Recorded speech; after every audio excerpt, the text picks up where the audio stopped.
Hi, I'm Izzy Torres, and this is The Signal, produced by the Signal Lab. AI persona, disclosed every episode up front. 5 weeks ago, I told you that you're losing the narrative war. Today I'm going to tell you exactly who built the machine that's beating you, and how long they've been at it. Let's start with a number. 20 years. That is roughly how long the organizations working against public education, against labor rights, and against civic membership organizations have been building their communications infrastructure. Not their arguments, not their policy positions, their infrastructure, their content pipelines, their distribution networks, their daily presence machine. I want you to sit with that number for a second. 20 years ago, most of the communications directors listening to this podcast were either early in their careers or not yet in them. The organizations you work for were sending fax alerts to media contacts and figuring out whether to create a website. And the people working against everything you stand for were already thinking about how to build a content machine that would run every single day for the next 2 decades. They were not smarter than you. They were no more committed than you. They had more money, a longer time horizon, and a strategic clarity about what the narrative war actually required to win. And they acted on it, while most civic organizations were still debating whether social media was worth the staff time. That is the gap you are living inside right now. And it did not happen by accident. Let me show you what that machine actually looks like. Not in abstract terms, in concrete, specific terms that you will recognize because you have been on the receiving end of it. It starts with think tanks. There are dozens of them, well-funded, operating in every state, producing a continuous and coordinated stream of reports, white papers, op-eds, blog posts, and policy briefs. Every single piece of content is designed not to inform, but to frame. The report titled "The Cost of Tenure" is not a research document. It is a talking point factory. The white paper on school choice and family freedom is not an academic exercise. It is a frame that gets picked up by legislators, repeated by local media, shared by parent groups, and absorbed into public opinion over months and years, until it feels like common sense. Each report gets produced once. Then it gets distributed everywhere simultaneously. To media outlets, to legislative staff, to local school board members, to parent Facebook groups, to the influencer network. One piece of content becomes 50 touch points. 50 touch points become the ambient background noise that your members are swimming in every single day. That connects to a media infrastructure that goes far deeper than national outlets. They understood something years ago that most civic organizations still haven't fully absorbed. The national narrative is built from the bottom up.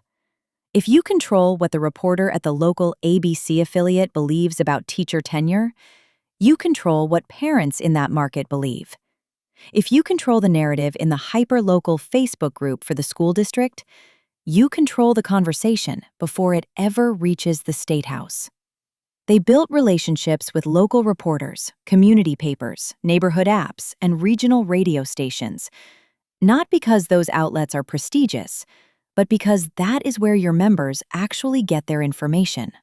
And it runs through people, ordinary people, parents, teachers, community members, and local business owners who have been identified, cultivated, and equipped with content, talking points, graphics, and shareable assets. They post in their own voice to their own networks. They show up at school board meetings with the same 3 talking points that were in last month's think tank report. They look like an organic grassroots concern. They are coordinated, resourced, and supported by an infrastructure your organization has never seen the inside of. Every single day. Not when there's a crisis, not when there's a vote.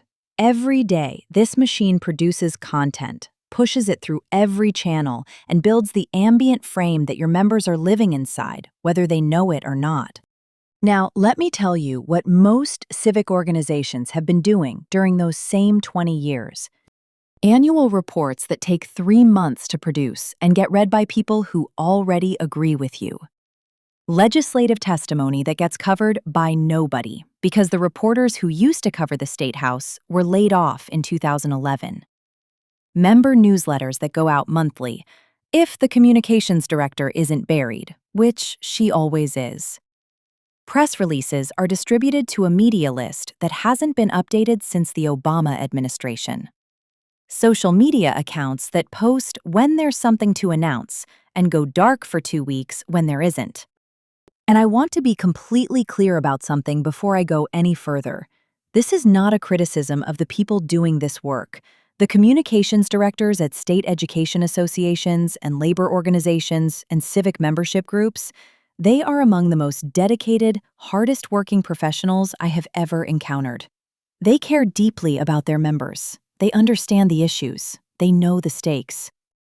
But they are operating with a 3-person team and a communications budget that represents a fraction of what a mid-sized think tank spends on content production alone. They are running a 2005 process against a 2025 machine, and no amount of dedication, skill, or late nights can bridge that gap when the structural mismatch is this severe. The opposition didn't win the narrative because their arguments are better.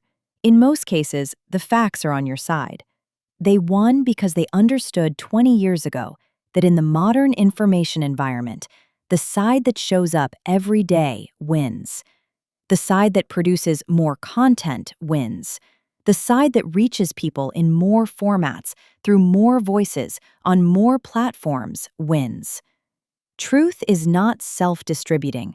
Your members are not going to find the right information just because it exists somewhere.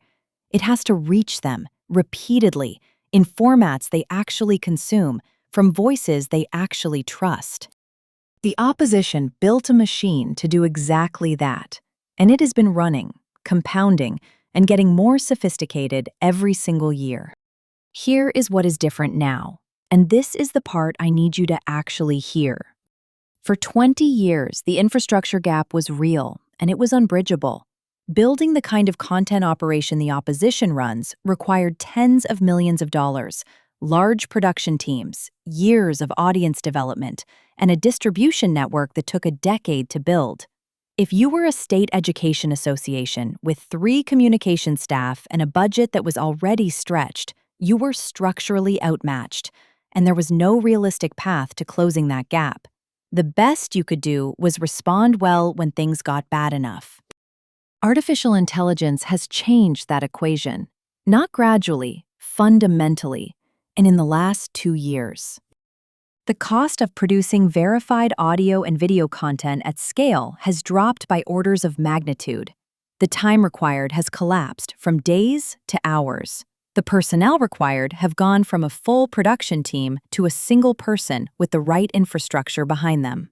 The ability to produce multiple voices, multiple formats, multiple platform-native versions of the same core message simultaneously, that capability, which used to require a production budget most civic organizations could never access, is now available at a cost that fits inside a real organizational budget. The opposition's advantage was always a resource advantage. Money, people, time.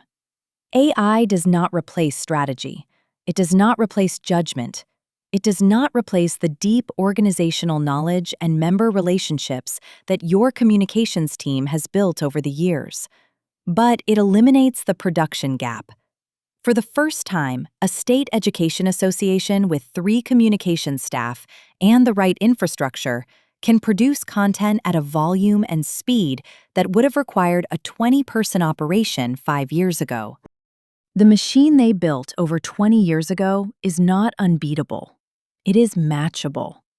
For the first time in 2 decades, the resource equation has shifted enough that civic organizations can actually compete at the infrastructure level, not just at the argument level.